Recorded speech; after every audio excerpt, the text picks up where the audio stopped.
las palabras de las brujas, los secretos escondidos en la noche. Los antiguos dioses invocamos ahora la obra de la magia oculta. Light as a feather, stiff as a board. Light as a feather, stiff as a board. Light as a feather, stiff as a board. Light as a feather, stiff as a board. Wouldst thou like the taste of butter? Wouldst thou like to live deliciously? Satanas. Down, down, down, roll down the witch's road. Praise Satan. Olá, eu sou o Tuca, e se você chegou até aqui, é sinal que você não tem nada melhor pra fazer da vida, né? Nada melhor. E se você chegou até aqui, é sinal que você não tem nada melhor pra fazer da vida, né? E nada melhor que bruxas desde sempre. Sim, esse episódio inteiro é só uma grande desculpa pra falar do quê? De Agatha All Along. Mas para não deixar só Agatha All Along, eu resolvi falar de filmes de bruxas, séries de bruxas, aquilo que toda gay, jovem mística ama, bruxas. E eu tentei trazer aqui os que mais me marcaram, porque tem muita coisa de bruxa na mídia, séries, filmes, livros e tarará. Então eu vou falar aqui aqueles que mais me marcaram e eu vou tentar falar sobre eles em ordem de lançamento.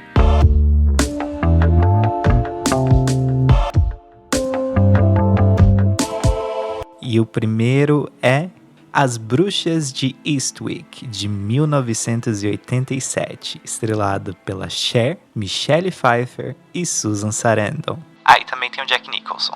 As Bruxas de Eastwick é um filme muito mágico. Eu lembro de ter assistido esse filme quando eu era criança e eu gostei muito, porque elas começam como 3 mulheres normais, que cada uma tem a sua vida, sua existência ali, nada demais acontece naquela pequena cidade da Nova Inglaterra, nos Estados Unidos, e tá tudo normal, cada um com a sua vidinha pacata, até que um novo morador chega na cidade, lá numa mansão bem antiga, que é o Jack Nicholson, e as coisas começam a ficar estranhas. Primeiro ele seduz essas 3 mulheres e elas meio que começam a viver com ele lá como se fosse um harém. E do nada elas começam a desenvolver poderes mágicos, cada uma de uma forma diferente, e é muito legal de assistir esse filme. Ele tende mais um pouco ali pro lado da comédia, pro lado do mistério do que qualquer coisa, mas ele é muito bom a forma como o Jack Nicholson seduz essas 3 mulheres, a forma como elas descobrem os poderes e começam a descobrir mais sobre ele, quem ele realmente é, e vão ali fazendo magia.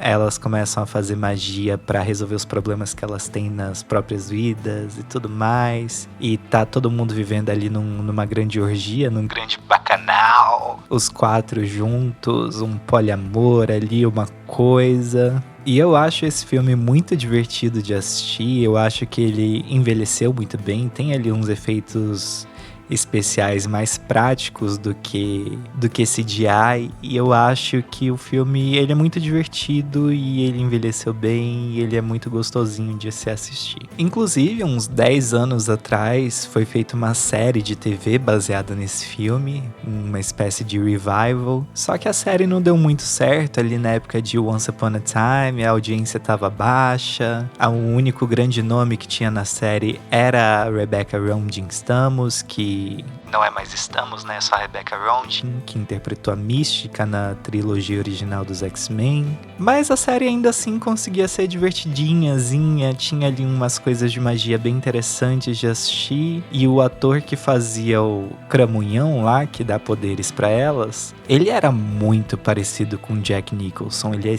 bizarramente parecido com Jack Nicholson. E eu fui pesquisar e eles não têm nada em comum, não é filho dele nem nada do tipo, mas ele era muito parecido com Jack Nicholson.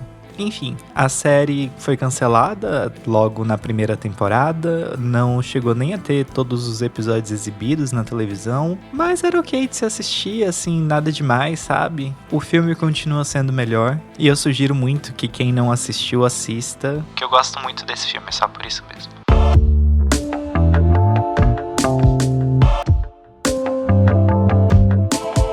Quase 10 anos depois saiu outro filme que esse sim fez muito sucesso, todo mundo ama, todo mundo que cresceu nos anos 90 como eu ama esse filme, ou pelo menos sabe da existência dele, que se chama Jovens Bruxas, de 1996, estrelado pela Robin Tunney, Neve Campbell, Rachel True e Fairuza Balk. Esse filme é nostalgia pura. Ele brinca ali com bruxas wiccanas, digamos assim, porque o filme começa com essa nova menina se mudando para a cidade. Lá ela faz amizade com essas 3 outras meninas que já praticam magia wicca, assim, de uma certa forma. E ela entra para esse grupo, elas formam ali o coven delas, tudo fica muito bom, as magias começam a acontecer de fato, não só um desejo delas, porque elas começam a fazer magia porque cada uma tem um problema que quer resolver.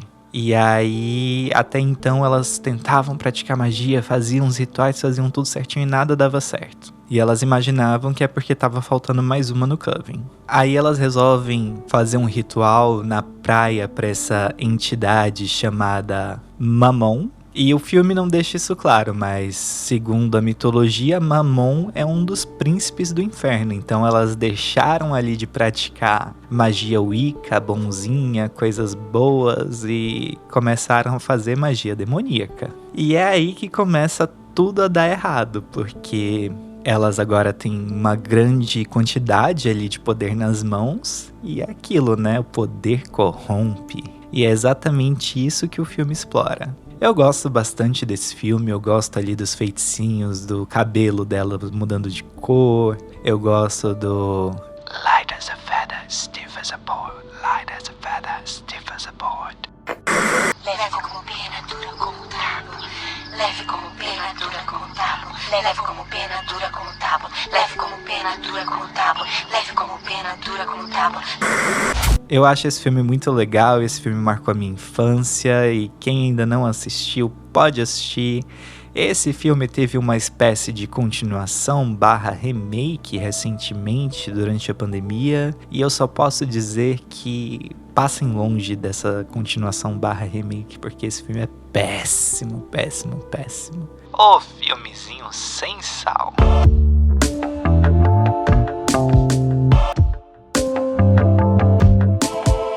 Ainda nessa mesma década de 90, em 1998, temos Da Magia à Sedução, estrelada pelas maravilhosas Sandra Bullock e Nicole Kidman. Esse filme é outro que marcou a minha infância. Ele pende ali mais pro lado do drama, um pouquinho de comédia e uma pitada de terror. Elas interpretam essas 2 irmãs que vivem numa casa antiga que já é da família há gerações. Elas são bruxas, elas sabem que são bruxas, as tias delas que moram ali com elas também, as filhas de uma delas também. Então a bruxaria ali já é de família há muito tempo, todo mundo sabe disso. A comunidade, os vizinhos ali da cidade onde elas vivem desconfiam que elas sejam alguma coisa, de que tem algo de estranho com elas, então elas acabam não tendo muito contato com os vizinhos, com o mundo exterior, porque as pessoas têm medo / receio de que elas façam alguma coisa e quando na verdade elas não estão nem preocupadas com isso, nem fazendo nada contra ninguém. E o plot do filme é justamente uma delas que tinha saído de casa, reaparece ali do nada e com ela vem um espírito obsessor de um ex-namorado abusivo que elas acabaram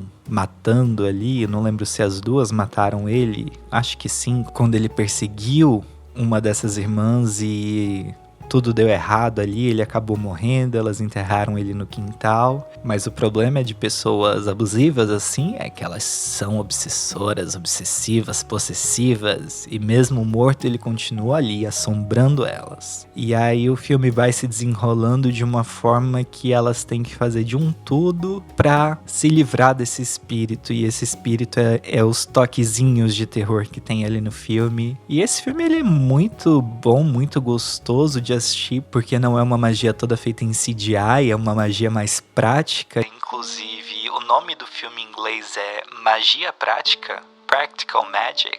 Então, o filme faz tudo de uma forma muito boa, muito esplêndida ali. Todos os efeitos são práticos. Os únicos efeitos especiais que tem são dele fantasma, mas mesmo assim envelheceram bem até. Não é uma coisa que destoa muito e ele consegue até te dar uns arrepios em alguns momentos, mas o filme, ele puxa mais mesmo pra esse lado do drama, da história dessas duas irmãs, um pouquinho de comédia romântica também, porque a personagem da Sandra Bullock acaba conhecendo um cara e se lembrando de uma magia que ela fez há muito tempo quando ela se decepcionou no amor.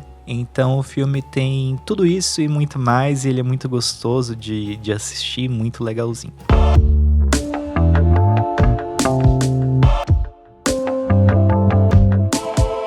Agora mudando ali pro universo das séries, em 1998, no mesmo ano de Magia e Sedução, estrelava Charmed, uma das melhores séries de bruxas que já teve na televisão. Charmed durou de 1998 até 2006 e contou com 8 temporadas. Nas 3 primeiras, a gente teve Shannon Doherty, A estrela ali de Beverly Hills, Barrados no Baile. Alyssa Milano, Holly Marie Combs, e depois que a Shannon Doherty saiu, entrou a Rose McGowan para fazer a terceira irmã. E a história dessa série é basicamente... Elas são 3 irmãs que não moravam juntas, não faziam nada juntas, e elas se veem obrigadas a voltar para casa onde elas nasceram e cresceram quando a avó delas falece. Elas já tinham perdido a mãe há algum tempo, e depois que a avó delas falece, elas voltam para casa, voltam a ter problemas entre elas, porque era um pouquinho ali de uma família um pouco disfuncional. A mais jovem, a do meio e a mais velha. A mais jovem e a mais velha geralmente se bicavam muito. E até que uma bela noite elas escutam um barulho vindo do sótão, e quando elas abrem o sótão, elas descobrem um livro de magia, um grimório. E esse grimório acaba meio que libertando a magia delas que estava presa por causa da avó ou da mãe, não me lembro. E elas se descobrem bruxas com poderes supernaturais. A mais velha, a Prue, pode mover objetos com a sua mente, a famosa telecinese. A Piper consegue congelar o tempo e a Phoebe tem visões do futuro.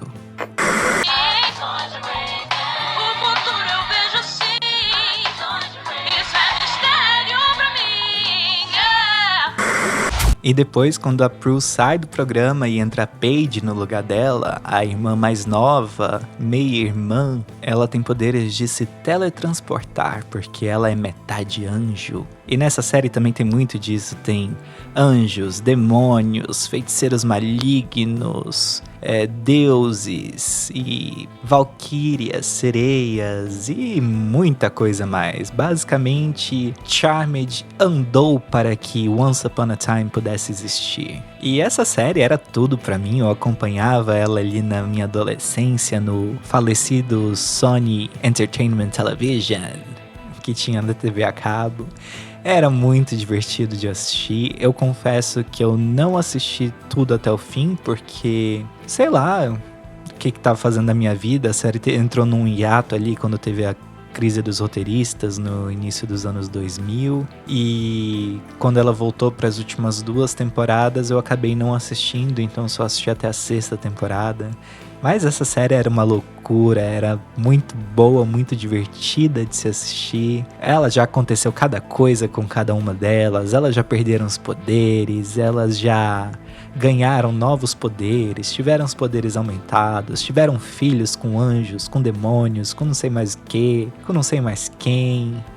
E é uma loucura, porque cada episódio elas tinham que salvar a humanidade, Ou pelo menos São Francisco, onde elas moravam. contra essas criaturas do mal. E era muito divertido de assistir essa série, era uma coisa ali bem louquinha, bruxa mística, bem gostosinha de se assistir. Eu acho que em termos de série de televisão, essa foi uma das maiores séries de bruxas que já tiveram. E recentemente ela também ganhou um novo remake ali no início dos anos 20, com 3 novas irmãs bruxas e tudo mais. Mas eu confesso que eu tentei assistir porque eu tinha muito amor e carinho pela série original, muito saudosismo. Eu fui lá, assisti o primeiro episódio, achei ruim. Assisti o segundo episódio, achei ruim. O terceiro também. Aí eu desisti porque, como eu já falei, ninguém é obrigado a nada nessa vida. Você não precisa assistir nada do que você não queira.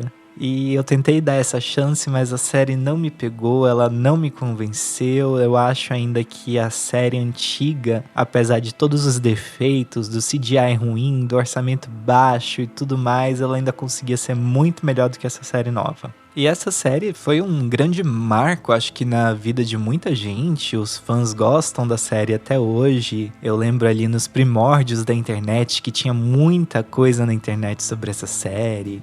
Eu já até construí no The Sims a mansão das Halliwell. E já me diverti muito criando essas 3 irmãs, 4 na realidade, no jogo The Sims 2. E enfim, tinha muita coisa na internet sobre, todo mundo amava, era um grande marco. E provavelmente você deve estar se perguntando por que eu não falei sobre Buffy, que também tinha muito disso e uma vibe muito similar. Só que eu não assisti muito Buffy, eu gostava de Buffy, eu assistia alguns episódios ali esparsos, mas eu não gostava do crush principal da Buffy, o David sei lá o que. Eu achava ele um cu, um saco, um chato.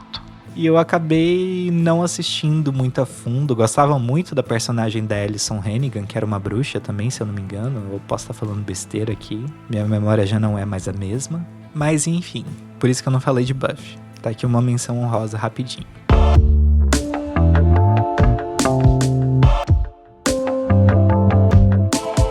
Agora avançando aqui quase uma década depois, a gente volta para os filmes para falar de A Bruxa, de 2015, estrelado pela Anya Taylor-Joy. Esse filme, primeiro, vamos lá. Esse filme, quando ele saiu nos cinemas, tinham propagandas em todos os lugares, comerciais na televisão, trailer, tudo vendendo o filme assim como um grande filme de terror, aquele filme que não vai te deixar dormir por uma semana. E aí eu fui assistir o filme, claro, com meu marido, chegamos lá, que quebra de expectativa. A quebra de expectativa foi muito grande porque ele não tem essa vibe do assustar, do dar medo. Ele é um filme muito mais parado, muito mais dramático do que um filme de terror frenético que vai te deixar sem dormir e não sei o que e tudo mais. Mas ele é um excelente filme. Pule para 23:08. Spoiler! Tudo que ele traz ali daquela época ali de Salem 1600 por aí é muito bom. Tudo é muito bem feito em questão de figurino, até em questão de fala. No filme eles não falam o inglês moderno, eles falam aquele inglês mais arcaico, mais rebuscado, mais parecido com o inglês britânico do que com o inglês americano atual. E eles são ali uma família de peregrinos que cansou de viver junto com os outros da cidade pelas acusações de bruxaria e tudo mais. Eles são meio que expulsos da comunidade onde eles viviam ali, dos colonizadores e tarará. Eles resolvem viver ali no meio da floresta sozinhos, só a família mesmo, construir uma nova casa, Viver da arte que a natureza dá. E é aí que tudo começa a dar errado, porque vão acontecendo ali coisas muito interessantes. Esse filme ele consegue explorar bastante isso. E o filme brinca bastante com isso, bastante com a floresta, que naquela época, nas histórias, na mente das pessoas, era basicamente um personagem.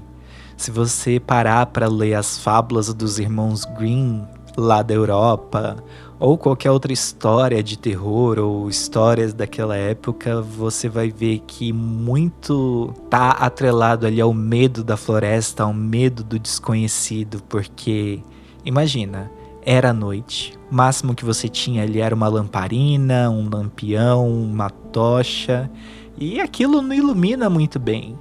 E a sua mente brinca ali com a escuridão, ela flerta ali com as coisas que se mexem nas sombras, os barulhos, os animais, tudo. E realmente eu imagino que deva dar muito medo, se dá medo até hoje ir acampar no meio de uma floresta à noite sozinho. Não que eu já tenha ido, né, mas enfim. Ele brinca muito com isso, ele também brinca muito ali com o quesito da bruxa demoníaca, as bruxas de Salem, todo aquele período histórico ali da bruxaria, da perseguição e tudo mais. E o filme ele é muito competente, ele é excelente no que ele faz, ele só não é um filme de dar medo.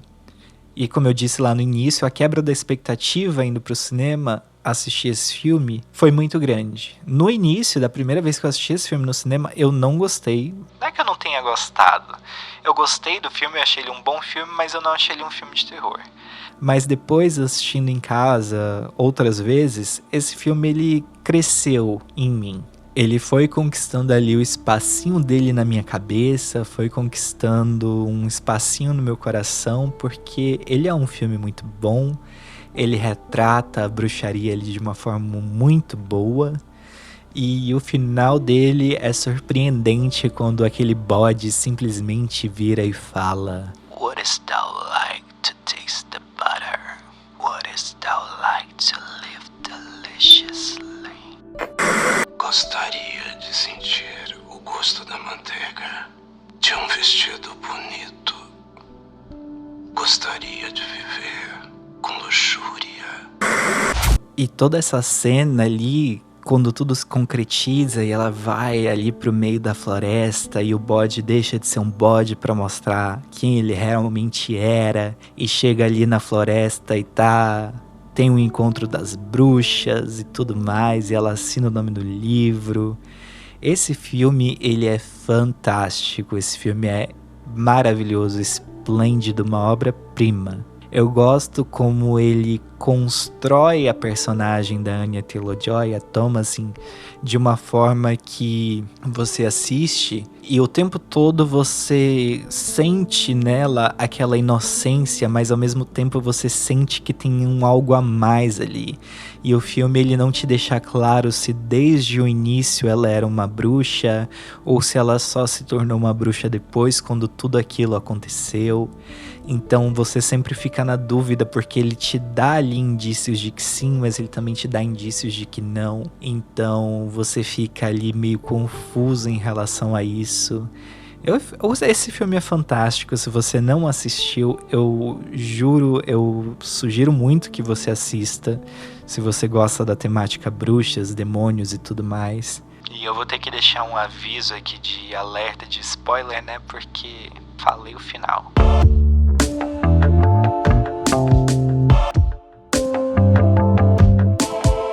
Voltando para séries de TV, em 2018 a gente teve a estreia de O Mundo Sombrio de Sabrina, que foi uma segunda série baseada nessa personagem de quadrinhos do Archie Comics, que é basicamente a Turma da Mônica estadunidense, né? E é muito legal de comparar as diferenças entre a série de TV dos anos 90 com essa série de TV do Mundo Sombrio de Sabrina.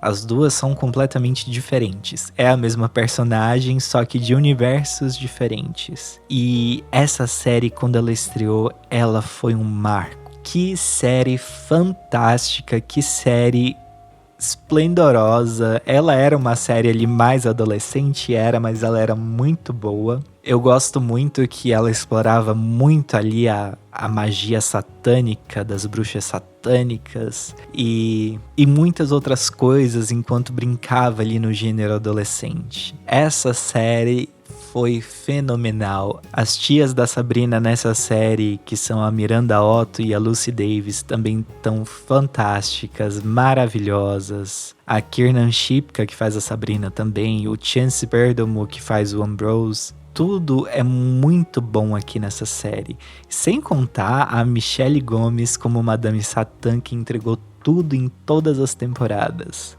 Infelizmente, essa é uma série que ela foi perdendo um pouco da magia, do mojo dela ali ao longo das temporadas. Eu acho que as primeiras e segundas temporadas são as melhores. Na terceira temporada a gente já tem ali uma queda no roteiro, na qualidade. Na quarta temporada, que é a última da série, se eu não me engano, ela já perdeu bastante da magia dela, do que fazia ela, digamos assim.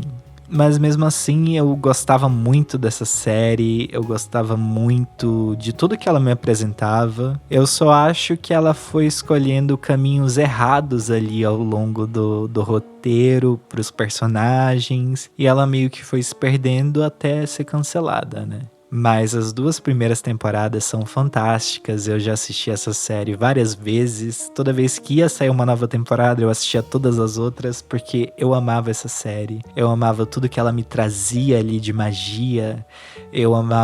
Principalmente eu amava as tias, né? Foda-se, Sabrina, as tias é que eram as estrelas dessa série. Satan. Porque a dinâmica delas funcionava muito bem, tanto com a Sabrina, quanto entre elas, quanto com Ambrose. E tudo dava muito certo ali, era muito gostoso de assistir. Realmente foi uma pena essa série ter acabado tão rápido, digamos assim, de uma forma tão ruim quanto foi a última temporada. Mas mesmo assim ela ainda valeu a pena de ser assistida e eu ainda recomendo, principalmente as 2 primeiras temporadas. Assistam se vocês gostam, reassistam, sei lá.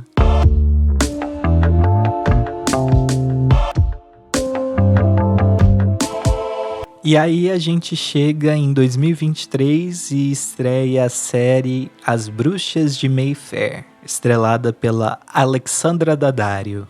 E essa série acaba sendo a dimensão desonrosa desse episódio, sabe por quê? Porque tudo que eles conseguiram acertar em Entrevista com o Vampiro, eles conseguiram errar nessa série.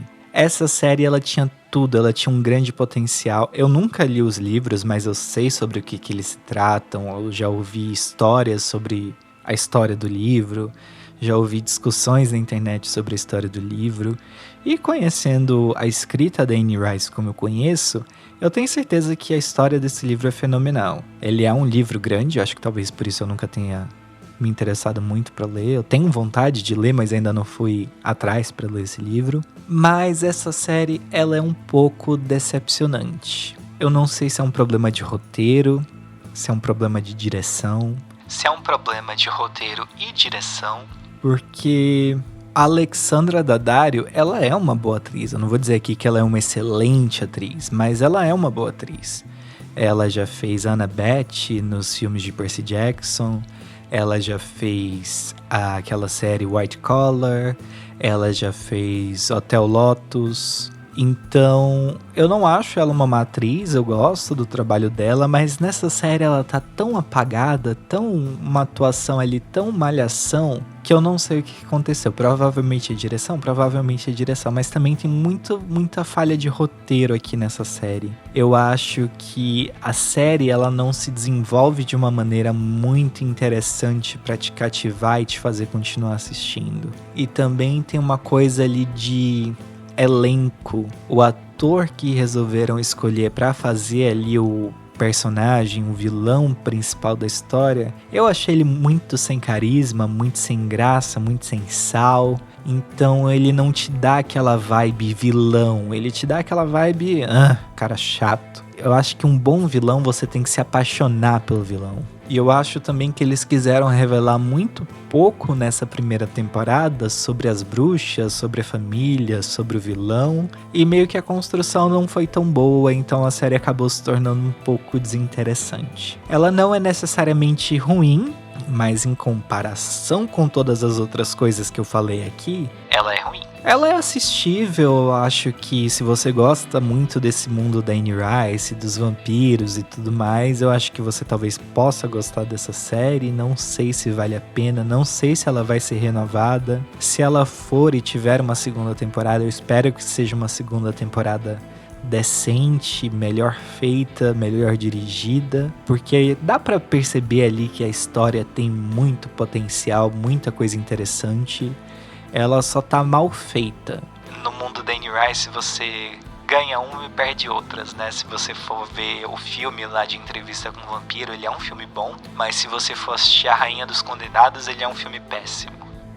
Então, eu acho que seria mais interessante eles talvez contratarem os roteiristas de Entrevista com o Vampiro. Não sei se são os mesmos, não pesquisei, tá? Não pesquisei. Mas se não forem, chama eles lá porque o negócio pode ficar muito melhor. E falando em Entrevista com o Vampiro, saiu recentemente já tem uns 2-3 meses, né? O teaser da 3ª temporada de Entrevista com o Vampiro, e eu acho que a gente vai ver ali coisas do Vampiro Lestat. A série meio que vai tentar abordar ali mais outros livros, mais outras histórias de Anne Rice, ou meio que o Vampiro Lestat, talvez um pouco de A Rainha dos Condenados, não sabemos. Mas pode ser muito bom.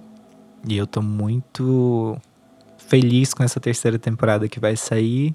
Enquanto Bruxas de Mayfair, eu tô aqui, ok, vamos tentar, se sair uma 2ª temporada, a gente tenta assistir, se tiver ruim igual essa, a gente...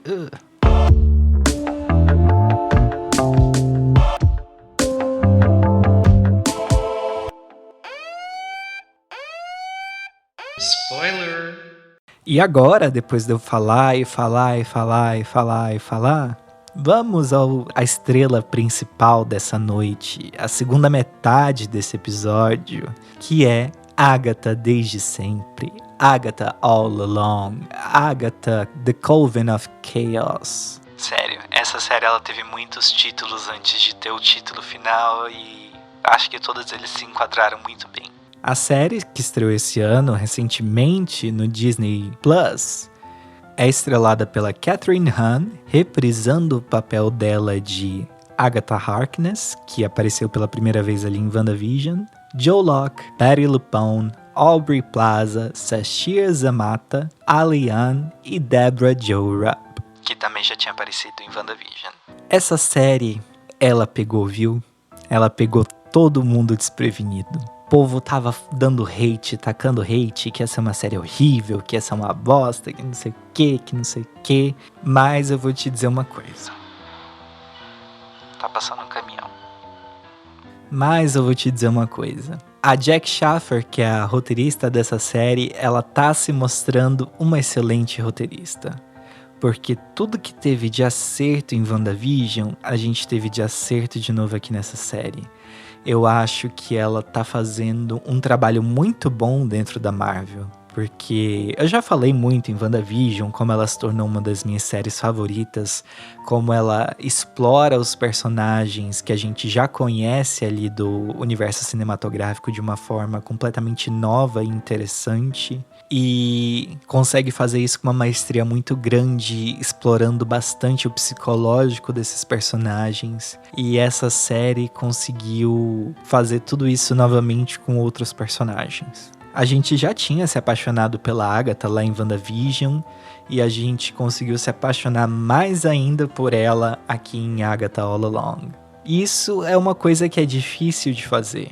É difícil você conseguir replicar em uma 2ª temporada, digamos assim, todo o sucesso da primeira.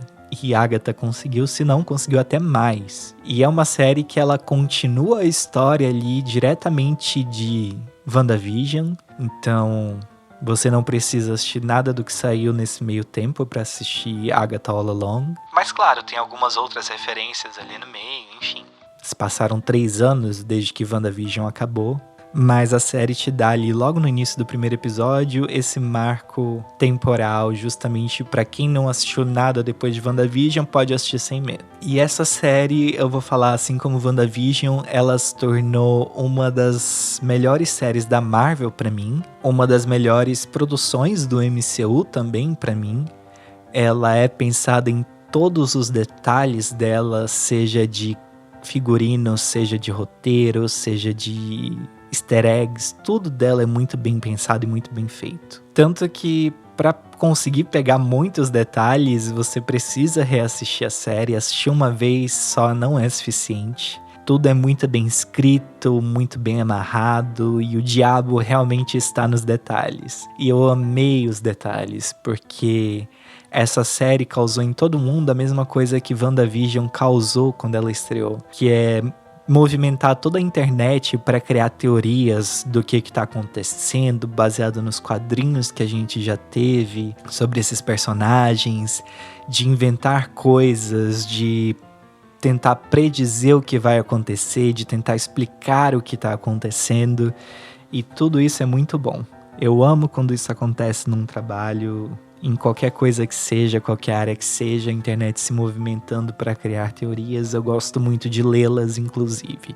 E essa série é gostoso que ela vai te revelando as coisas ali aos pouquinhos. Ela não esfrega tudo na sua cara. Inclusive, ela acaba a temporada deixando muitas coisas sem explicação. No primeiro episódio, depois que a Agatha sai do feitiço da Wanda, feitiço esse que foi quebrado ali pela destruição do Darkhold e não pela morte da Wanda, necessariamente, a gente vê que se passou 3 anos em Westview e que ela tá sem poderes. Por que eu falo que foi quebrado pela destruição do Darkhold? Porque lá em WandaVision, a Wanda derrota a Agatha e se torna ali a guardiã do Darkhold. Então a gente pode dizer que aquele foi o primeiro feitiço dela lançado já na posse do Darkhold. Então, por isso que o feitiço ali meio que desmorona e a Agatha começa a ter uma forma de reagir e sair ali do feitiço. Porque o Darkhold acabou, deixou de existir em todas as realidades. Então, ela consegue ali encontrar uma forma de sair do feitiço. Se a Wanda tivesse morrido, eu acho que a coisa teria sido mais instantânea. O feitiço teria se quebrado de uma vez só e ela voltaria à realidade assim, ó. E aí é muito legal porque basicamente todo o primeiro episódio da série a gente passa assistindo uma série criminal, um CSI da vida, um The Mayor of Westview, digamos assim. E eles se empenharam ali bastante até para fazer uma abertura para essa série, com o nome ali dos personagens e tudo mais, e uma música, tema e tudo mais. E é muito, muito gostoso de assistir esse primeiro episódio. É como se a gente realmente estivesse assistindo WandaVision. A gente tá ali vendo uma homenagem à televisão de novo. Mas aí a série, depois desse primeiro episódio, ela se distancia um pouco disso pra te dizer, olha, não vai ser WandaVision de novo, não vai ser só mais do mesmo. A gente vai ter outras coisas aqui. E isso foi fantástico na série. E o fato também de a Agatha estar sem poderes contribui para a aparição da Rio Vidal, que todo mundo que já assistiu essa série sabe que ela é a morte. A Rio Vidal finalmente aparece depois de séculos para Agatha e ela fala que agora ela está vulnerável porque ela está sem poderes, então ela veio coletar a alma da Agatha.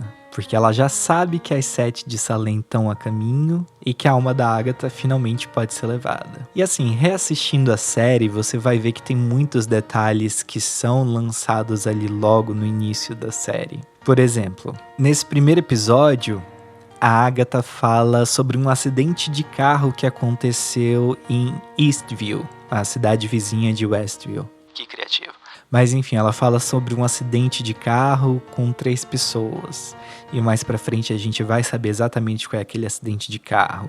E como ela ainda tá ali sob o feitiço do Darkhold, meio que ela não se tocou que já se passaram 3 anos. Então ela tá falando desse acidente de carro que aconteceu semana passada, porque ela tá deslocada ali da realidade, do tipo, não foi semana passada, foi 3 anos antes. E eu gosto também nesse episódio como os moradores de Westview, apesar de tudo que eles passaram, eles ainda vão ali e tentam fazer as coisas pela Agatha, eles tentam ser gentis com ela, eles tentam participar dessa realidade que ela tá vivendo como se numa forma de tentar ajudá-la. Eu acho isso muito interessante na série também.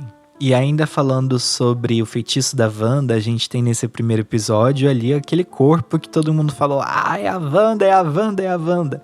Mas eu não acho que ali seja a Wanda, tá? Eu não acho que ela morreu e se teletransportou pra ali de alguma forma. Eu acho que aquilo dali foi uma alegoria criada pela mente da Agatha de dizer, olha, o feitiço que ela lançou se quebrou. Então, a mente da Agatha foi lá e matou ela. A matou. Como uma forma de dizer, olha, Ela morreu, o feitiço acabou, mas não foi ela que morreu, foi o Darkhold que morreu. Então, sem Darkhold, sem feitiço. E aí ela conhece o adolescente, o Tim, e ele quer que ela leve ele pra Estrada das Bruxas, pro caminho das bruxas, para que ele consiga ali encontrar o que ele tá procurando. O caminho das bruxas nada mais é do que a lâmpada mágica do Aladdin, do que passar ali pelas provações e conseguir realizar um desejo. E aí eles vão atrás de outras bruxas para fazer parte desse coven. E aí encontram a Lilia, uma vidente, uma mulher que vê o futuro, e ela dá ali um papel com o nome das outras bruxas. E aí o mais engraçado é que nesse papel tem o nome de todas as bruxas, exceto da última. Da última é só um coraçãozinho preto, que a gente acha que é a Senhora Hart. A Senhora Hart que apareceu lá em WandaVision e tudo mais. Mas na verdade não era a Senhora Hart aquele coraçãozinho preto. Era o coração negro da morte. Tanto que no primeiro episódio, quando as duas estão lutando ali na cozinha, a Agatha fala que a Rue não tem coração. E ela fala, eu tenho. Ele é preto e bate por você. E tanto que não era pra ser a Sharon, porque quando chega ali na parte do que cada um quer na estrada, a Jennifer falar que ela quer se livrar das amarras dos poderes dela, que ela quer ter os poderes de volta. O Tim fala que ele quer ter o poder. A outra personagem lá quer saber o que aconteceu com a mãe dela. Quando chega a vez da Sharon, ela não tá lá porque ela não quer nada da estrada, tanto que ela não teve o desejo dela realizado. Tem gente na internet falando que ela teve o desejo dela realizado de eu quero morrer nessa cozinha. Mas não foi. Não foi porque ela não morreu na cozinha, ela morreu depois que saiu da cozinha. Quando ela é carregada pra dentro do forno, ela ainda tá viva.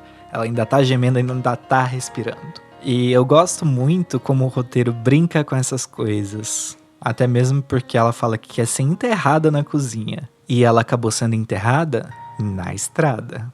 Um outro detalhe que eu vi gente falando na internet é que a Agatha morreu antes da Wanda por causa das datas no dedão do corpo do necrotério.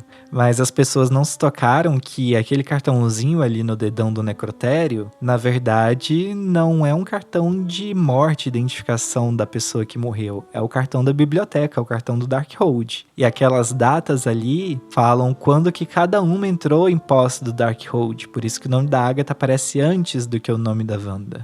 Outro detalhe que eu achei muito interessante é que na primeira cena que a Agatha e a Rue se encontram depois do feitiço ser quebrado e elas lutam ali, se você reparar, a luta acontece na cozinha.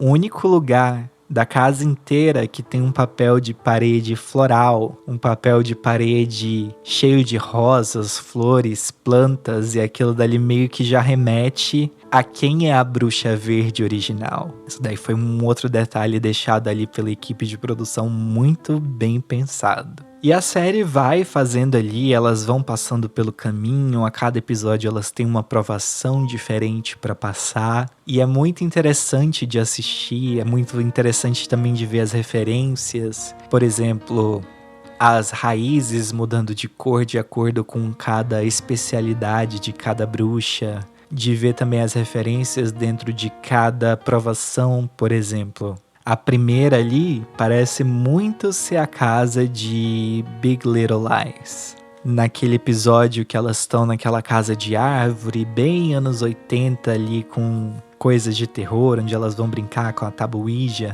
Aquilo dali pra mim claramente é uma referência à morte do demônio, onde os adolescentes vão acampar em uma cabana na floresta. Acampar em uma cabana não.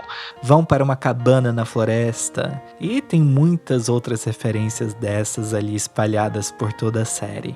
A última prova, inclusive, é um necrotério? Tá cheio de gavetas ali, tá. Mas se você reparar bem na estética, você vai ser remetido ao quê? A Wanda ali na época que ela tava na Hydra. Era aquele mesmo estilo de construção e de roupa que ela ficava ali quando ela estava desenvolvendo os poderes dela e do Pietro na Hydra. Isso foi mostrado tanto lá no filme dos Vingadores Era de Ultron, quanto em WandaVision também, naquele flashback do passado. Enfim, o filme brinca muito com essas referências a várias coisas. Referência às bruxas do mundo pop, ali no episódio da provação da Lilia, com elas vestidas cada uma de uma bruxa diferente, a Agatha de O Mágico de Oz, o Jovem de Malévola, a Jennifer de Bruxa Má, Rainha Má, e a Lilia de Glinda, também do Mágico de Oz. Eu acho que todas essas referências, elas contribuem muito para o sucesso da série. Aliás, esse episódio da Lilia, o episódio 7, ele é simplesmente perfeito do início ao fim.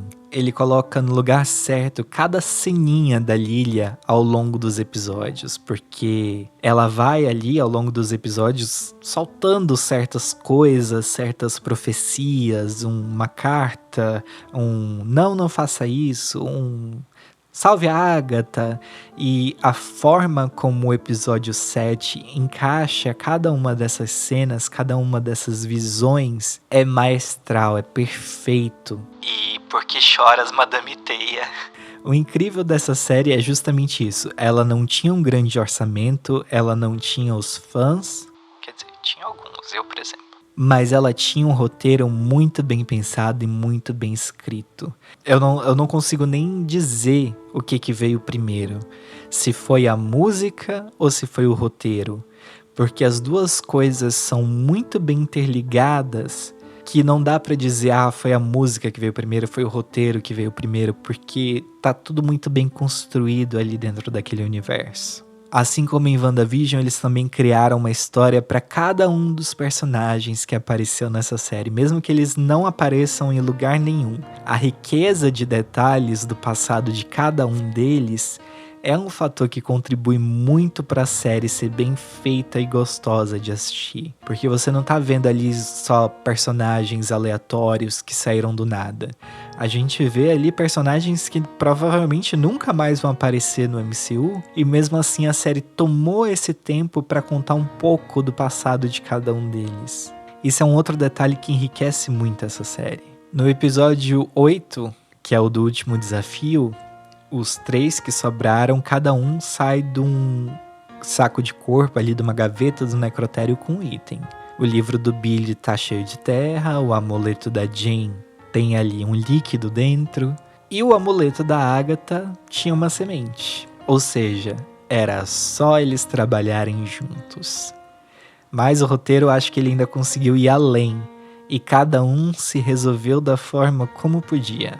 A Agatha, vendo ali que era o último desafio, que talvez nada daquilo desse certo, ela meio que resolve soltar ali todas as coisas, porque o tempo tá acabando, e ela acaba falando que foi ela que prendeu os poderes da Jane. E aí vem aquela cena icônica, a Jane, uma mulher preta, amarrando as mãos da Agatha, uma mulher branca, e renegando o domínio sobre ela. Vocês conseguem entender a dimensão, o poder que essa cena tem? Isso pra mim foi novamente um excelente trabalho de roteiro. E aí, depois disso, a Jane consegue o que ela queria da estrada, que é ter os poderes dela de volta, e ela some, ela desaparece dali de dentro. E a Agatha, vendo que a Jane conseguiu sumir dali, ela sabia que eles não iam conseguir vencer o desafio e escapar antes de o tempo acabar. Então ela resolve ajudar o Billy para que ele conseguisse escapar. Aqui mais uma vez a Agatha se tornando uma das melhores vilãs que já passaram pelo MCU. Ela não é inteiramente má ou apenas má. Ela é complexa. Ela ajuda quando é do interesse dela ou quando o coração dela manda. Não à toa que existe aquela piada do prova de que a Agatha tem um coração, que é a mesma piada ali que remete à prova de que Tony Stark tem um coração. E aí o Billy consegue também o que ele queria do caminho e sai da provação, e fica só ela ali, num ambiente inóspito, com a planta, a sementinha que estava dentro do medalhão dela, um buraco no chão e as suas lágrimas. E assim ela vence o desafio. Mas se vocês repararam bem, tem uma coisa. Quando a Jennifer conseguiu o que ela queria, ela saiu do desafio. Quando o Billy conseguiu o que ele queria, ele saiu do desafio. Quando a Agatha saiu do desafio, ela continuou sem poderes. O que significa que talvez o que ela quisesse do caminho não eram os poderes dela de volta. Vocês não acharam isso estranho? Vocês não acham que talvez alguém aí vá reaparecer? Será que o filho da Agatha vai reaparecer? Será que ele vai reencarnar em alguém? Será que vai ser no Ralph Bonner? Eu tenho essa teoria, joguei essa teoria, essa é uma teoria que eu não vi ninguém falando em lugar nenhum da internet, então aqui é a minha teoria, 100% original, tá? 100% Nada Melhor Podcast. E aí a gente vai para aquela batalha que era completamente desnecessária entre a Agatha e a Morte, e o Billy também tá ali segurando vela, não sei pra quê. E a gente vê pela primeira vez um beijo lésbico dentro do MCU. A gente já tinha visto um beijo gay ali em Eternos, e agora um beijo lésbico. A gente viu outro beijo gay ainda nessa mesma série da Agatha, do Icano com o namorado dele. E o beijo lésbico. Beijo lésbico. Verde lésbico, inclusive. Pegaram, né? A Morte e a Bruxa Verde. Verde, lésbico, verde, lésbico. E aí, depois que a Agatha morre, a gente tem duas referências a cenas muito boas. A primeira delas é o Icano saindo da casa da Agatha, escondido debaixo do capuz, igual a mãe dele fez no último episódio de WandaVision, quando ela deixa ali a cidade de Westview. E também a cena ali da Morte plantando as azaleias, não só as azaleias, como todas as outras flores no túmulo da Agatha. E se você olhar muito bem, uma referência para uma cena que vem no próximo episódio. Se essa série acabasse nesse episódio, no episódio 8, ela já teria sido uma série excelente. Ela já teria sido uma série muito boa, mas ela não teria sido uma série da Agatha desde sempre. Ela teria sido uma série do Icano desde sempre. E é aí que o roteiro dá mais uma virada num último episódio que a gente não estava esperando. Que é o episódio que a gente descobre mais sobre o passado da Agatha. Um episódio que leva a gente literalmente pro passado, para quando a Agatha teve o filho dela. E é muito gostoso de assistir esse episódio e ver tudo fazendo ainda mais sentido do que já tinha feito. A gente vê ela dando a luz ao filho dela ali, ao Nicholas Scratch, ou traduzindo ao Nicolau Rascunho, que aparentemente ela teve sozinha, sem a ajuda de um homem ou de magia, como ela cita ali no diálogo dela no episódio. A criança aparentemente se manifestou e quis nascer dela do zero, sem um pai, ou talvez uma outra mãe, não sabemos. Pra mim, ele é sim filho das duas, da Agatha e da Hill, que se amaram tanto que ela foi capaz de gerar essa criança do zero. E aí isso remete a um diálogo que ela tem com a Wanda, lá em WandaVision, quando ela ainda tá sob o feitiço do Rex da Wanda, e eles estão falando sobre a maternidade, e ela fala que todas as mulheres não são bruxas, criando vida a partir do nada. Basicamente a mesma coisa, sabe? Eu acho que isso daí foi uma referência muito boa que foi trazida aqui. E outra coisa que contribui muito pra eu achar que o menino é o filho das duas é porque ele se parece muito com as duas. Ele tem ali os trejeitos da Hill, da Morte. E inclusive a criadora da série falou que quando estavam escalando essa criança para esse papel, eles queriam alguém que tivesse realmente, que lembrasse a Hill, que lembrasse a Morte, os trejeitos e tudo mais. E isso realmente acontece dentro da série, é muito gostoso de assistir. E depois que o menino morre, que a Agatha enterra ele ali sobre as pedras, a gente tem quase o mesmo ângulo da Morte sob o túmulo da Agatha. É a Agatha sobre o túmulo do filho e a Morte sobre o túmulo da Agatha. Ali, essas duas cenas, se você colocar lado a lado, elas criam um paralelo muito bonito. Que foi a cena que eu falei que eu queria referenciar no futuro. E é a partir desse momento que a Agatha passa a odiar a Morte, a odiar a Hill. E eu achei toda essa explicação muito boa. E aí, no fim das contas, a gente descobre o quê? Que a Agatha teve esse filho, teve o Nicholas, e eles juntos ali criaram a musiquinha e ela aproveitou a musiquinha do filho para consumir o poder das bruxas. E a gente vê uma outra coisa. A Agatha já consumia poderes de outras bruxas, esse é o poder principal dela, digamos assim. Toda vez que é atacada, ela consegue absorver o poder das outras bruxas, matando outras bruxas. Mas a gente percebe o quê? Que a vida do Nicholas tá um pouco atrelada a esse poder. A gente percebe ali, quando ele ainda é um bebezinho no colo, que ele tá chorando, que ele tá com fome. E ele só para de chorar depois que ela encontra aquelas bruxas na floresta e toma o poder delas. Então, toda a música que foi criada, que era só uma ilusão para as bruxas, para Agatha poder roubar os poderes dessas outras bruxas. E aí meio que acaba sendo uma coisa talvez irônica, é que ele se alimenta também dos poderes das bruxas, mas ao mesmo tempo, isso não faz com que ele deixe de ficar doente. A condição dele, a saúde dele vai se deteriorando, não interessa quantas bruxas a Agatha consome e compartilha o poder com ele. E é aí mais irônico ainda que no dia que ele morre foi o dia que não consumiu nenhuma bruxa. Aí fica aquela questão, ele morreu porque não consumiu nenhuma bruxa ou ele morreu porque ele já ia morrer? E é aí que entra, tipo, a parte da Agatha começar a odiar a Hill, começar a consumir cada vez mais bruxas e se aproveitar da música que o filho criou. E ali que quando vão os séculos se passando e ela consumindo as bruxas, é que o nome da série, o título da série, vem à tona, que foi a Agatha desde sempre. Porque nunca existiu um caminho das bruxas, sempre foi a Agatha enganando todo mundo.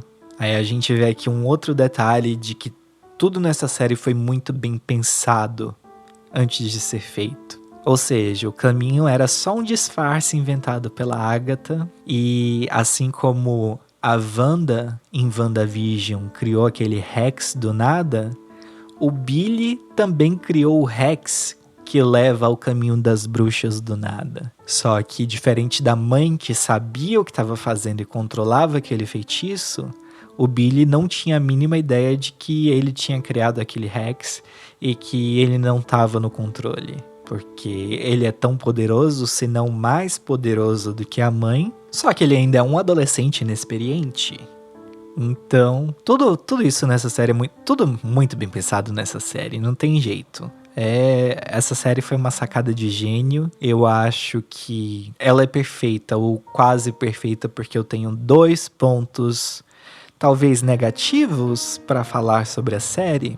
Então vamos lá. O primeiro é que, se a gente for analisar ali o momento que a Agatha já tá em posse do Darkhold, aconteceu antes dela ter o filho com a morte. O que significa que, quando ela viveu tudo ali com o filho, ela já estava em posse do Darkhold, mas o Darkhold não é mencionado, não aparece, não tem influência nenhuma ali no que tá acontecendo. Então meio que eu fiquei, gostaria de saber mais sobre isso, onde é que tava o Darkhold, por que ela não tentou usar para salvar o filho dela. Eu acho que a série podia ter explorado um pouquinho mais isso ali naquele episódio, e isso não aparece nem sequer os dedinhos preto dela ali do Darkhold. E o outro erro, outra falha que essa série tem pra mim são as 7 de Salem, que não fazem absolutamente nada. Se elas são poderosas do jeito que elas são pra ser temidas e ter um nome ali de grupo como uma banda na estrada, sabe? Todo mundo tem medo das 7 de Salem. Eu acho que elas precisavam ter um papel um pouquinho maior. E eu não tô falando aqui de tipo, elas não terem o mesmo fim que tiveram ali no episódio da Lilia, porque aquele fim foi perfeito. Realmente, aquele fim foi perfeito, eu não mudaria nada daquele episódio. Mas eu acho que pra causar todo aquele medo, aquela aflição, aquilo que ela tava causando ali na Agatha e nas outras bruxas, eu acho que elas precisavam ser mais ameaçadoras, digamos assim. Eu acho que elas precisavam ter tido um papel um pouquinho maior em fazer algo um pouco mais concreto contra a Agatha e contra aquele Coven nos episódios anteriores onde elas apareceram. Porque basicamente elas são só o quê? Umas mulheres acabadas com uma roupa legal ali, meio que andando e dançando ao mesmo tempo, umas freiras muito loucas, pra lá e pra cá. Eu vou te pegar. E não fazem nada. Eu acho que essa é a segunda falha que essa série tem pra mim. Mas esses dois fatos não diminuem o quão fantástica e esplêndida essa série é. E eu acho que ela é uma das melhores séries da Marvel. Ela tá ali no mesmo patamar de WandaVision, de Loki. E eu acho que ela foi excelente, muito bem feita, muito bem idealizada, muito bem pensada, produzida, escrita, atuada, tudo. Realmente esses são os dois únicos defeitos que essa série tem, mas eles não são nem suficiente para diminuir o primor que ela é. Fora isso, a atenção de detalhes nessa série é imenso. No episódio onde a Agatha sai do caminho e tá ali brigando com a Rio e ela vai pegar a mangueira para pegar uma água e fazer aquele feitiço de cura que a Jennifer fez para curar o Wicano, a gente percebe que a mangueira tá sem o bico ali dispersor de água. Por quê? Porque lá no primeiro episódio é o que ela usa como arma, enquanto ela ainda tá ali meio no feitiço. Outro detalhe muito bem pensado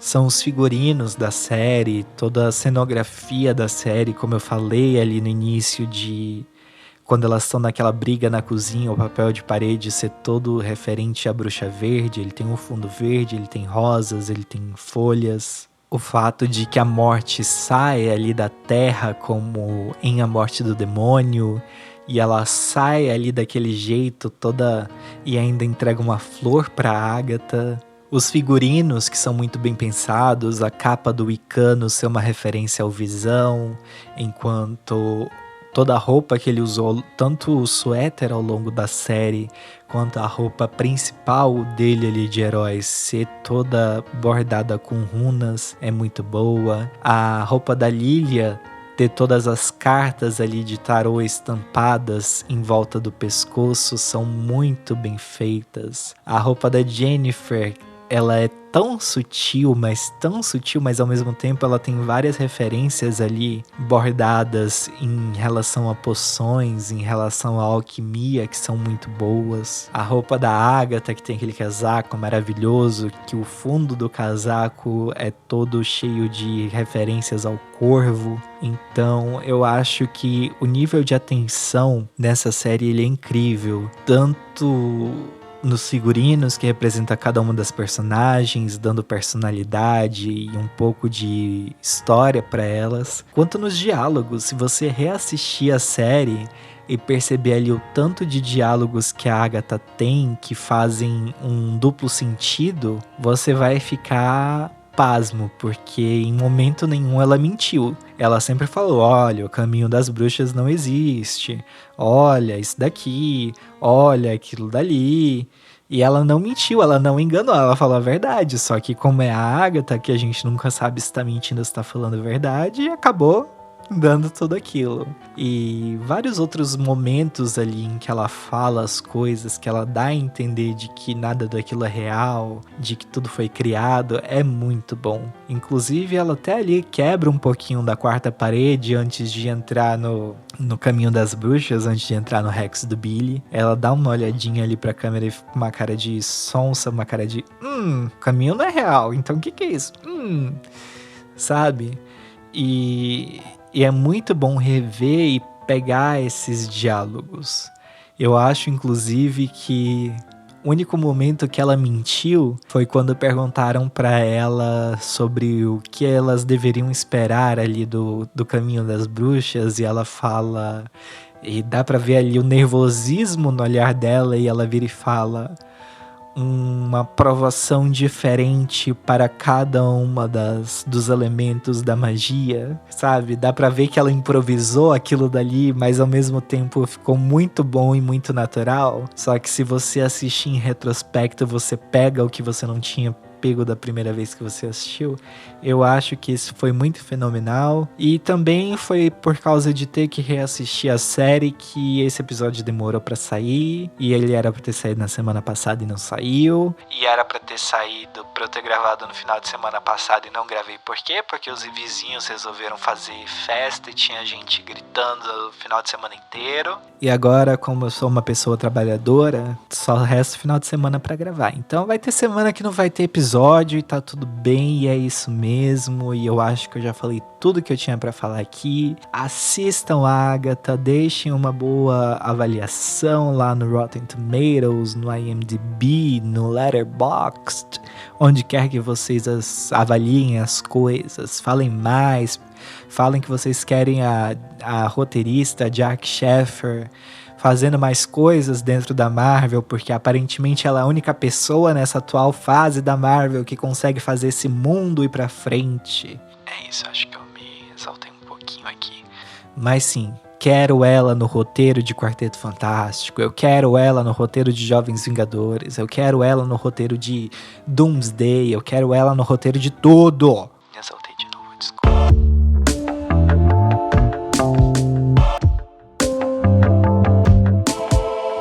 E eu acho que é isso. Não tenho mais nada pra falar aqui. Esse episódio já tá longo, vai me dar trabalho pra editar. É isso. Boa vida pra vocês.